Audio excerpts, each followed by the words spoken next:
असम राज्य का चाय उद्योग 200 साल पुराना है और रिसेंटली असम राज्य ने इसे सेलिब्रेट भी किया है 2023 साल में, क्योंकि इंग्लिशमैन जो रॉबर्ट ब्रूस थे उन्होंने डिस्कवर किया था चाय पत्ती असम राज्य के अपर ब्रह्मपुत्र वैली में 1823 सन में। चाय का ये उद्योग असम राज्य के लिए और Bharat as a whole nation के लिए बहुत ही इंपॉर्टेंट रोल प्ले करता है नेशनल इकोनॉमी को बढ़ावा देने के लिए।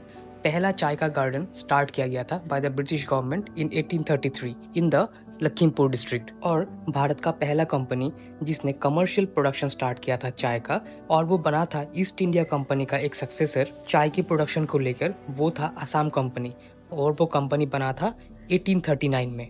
1859 में सेकेंड टी कंपनी बना था, उसका नाम था जोरहाट टी कंपनी। और 1911 में टोकलाई रिसर्च स्टेशन, जो चाय का एकमात्र रिसर्च करने वाला स्टेशन है, वो बना था जोरहाट में।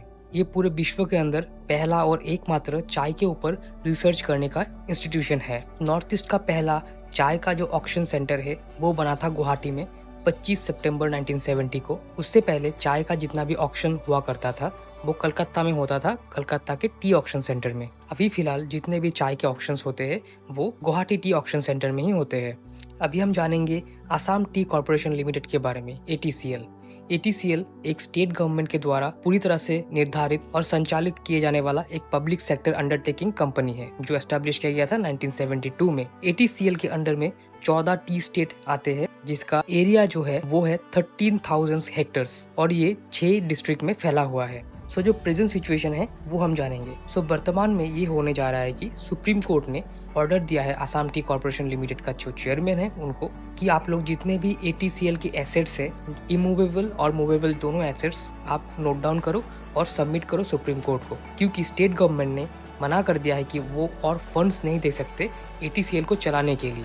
ATCL एक लॉस मेकिंग कॉर्पोरेशन है, तो इसको अभी और रन किया नहीं जा सकता, क्योंकि स्टेट गवर्नमेंट अपना पैसा इसमें और इन्वेस्ट करना नहीं चाहते हैं। तो इसके लिए जितने भी एम्प्लॉयज है लास्ट 12-15 साल से अपना पैसा विड्रॉ नहीं कर पा रहे हैं, जैसे प्रोविडेंट फंड हो गया और बहुत तरह से उनका जो रिटायरमेंट बेनिफिट्स है ये वो लोग क्लेम नहीं कर पा रहे हैं। आसाम के जो चीफ सेक्रेटरी है डॉक्टर रवि कोटा, उनको भी सुप्रीम कोर्ट ने बुलाया था, और उनके साथ सुप्रीम कोर्ट के जो जजेस हैं उन्होंने बात किया। उनसे पूछा गया है कि क्या स्टेट गवर्नमेंट इसको रन कर सकती है, तो उन्होंने कहा है कि स्टेट गवर्नमेंट और पैसा इसमें इन्फ्यूज नहीं करना चाहती, और जो टोटल ड्यूज है वर्कर्स को देने के लिए वो अप्रोक्सीमेटली 70 करोड़ से, तो इतना पैसा स्टेट गवर्नमेंट एक कॉर्पोरेशन को बचाने के लिए इन्वेस्ट करना नहीं चाहती है।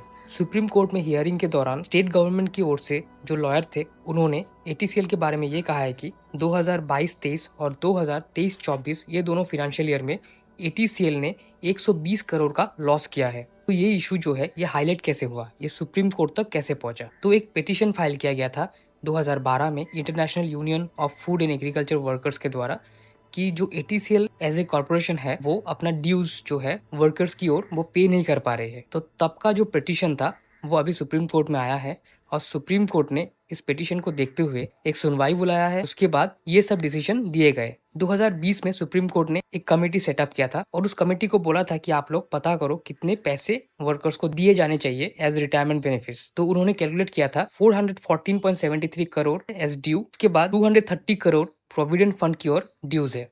तो अप्रोक्सीमेटली 600 करोड़ जैसा ड्यूज है जो ATCL को देना है, जितने भी वर्कर्स हैं उन लोगों को, और जितने भी रिटायर्ड वर्कर्स हैं उन लोगों को भी। और टोटल जो वर्कर्स है वो कहा जाता है कि 28,000 से भी ऊपर है, और ये वर्कर्स टोटल 25 टी गार्डन जो ATCL रन करती है वहाँ पे है, जहाँ पे 15 टी गार्डन ATCL खुद ओन करता है और बाकी के 10 टी गार्डन ATCL उसको लीज में लेके चलाता है। और अगर हम लोग ATCL के एक ऑफिशियल के द्वारा कहे जाने के ऊपर बात करें तो ATCL के एक हायर अथॉरिटी के व्यक्ति ने ये कहा है कि 600 करोड़ रुपए ATCL को दिए गए थे by the state government since 2018-19, और स्टेट गवर्नमेंट ने ATCL के 10 गार्डन्स को प्राइवेट पार्टीज की ओर लीज आउट कर दिया था, ताकि कुछ पैसे आए वहां से वो ऑपरेट कर सके। उसके बाद 2 ऐसे गार्डन से उसको सेल आउट कर दिया गया टू द PF अथॉरिटीज, क्योंकि PF का जो पैसा है वो दे नहीं पा रहे थे। तो PF का पैसा देने के लिए PF के जो अथॉरिटीज है उनको भी 2 गार्डन सेल आउट कर दिया गया था।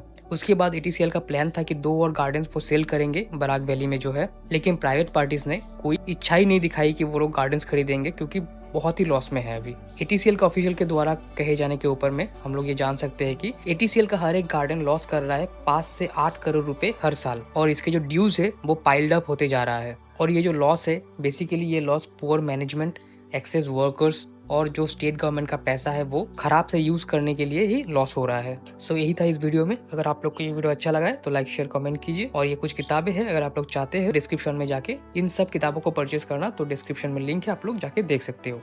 So thank you for making me part of your day. Happy learning, God bless you all. Thank you.